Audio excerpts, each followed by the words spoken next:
So our very basic principle in the brain is I need to survive. That's our big drive. I need to survive.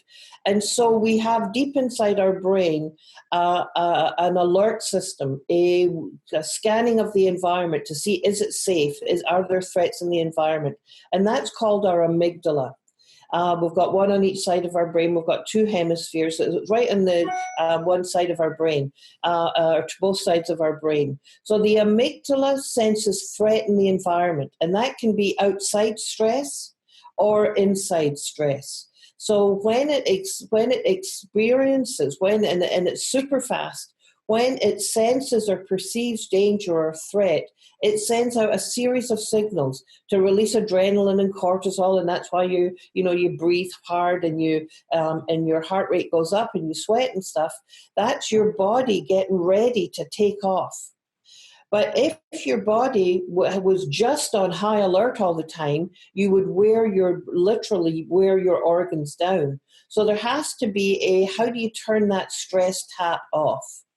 And that is another area of your brain called your hippocampus. And that's new learning and memory. And what it does is it helps neutralize the stress essentially by saying, oh, well, that door slammed shut and it's okay, it's windy out. And you go, oh, okay. So you've got the stress, up comes your stress hormones. And then when the stress goes away, oh, down you come and everything goes back to normal. What's really important about understanding this is that system works well and creates a balance in your life. But when the stress is greater, when it's persistent, when it's unpredictable over and over again, then your hippocampus, your new learning and memory, doesn't help. So you cannot learn in that situation. So when you are hugely stressed, without buffering by relationships, then new learning can't happen. It's what I describe as the non-teachable moment. It's what Dr. Stuart Shanker in his work calls the red brain taking over, and the blue brain, which is our prefrontal cortex, our organizing, planning, judging, slow down brain, is offline.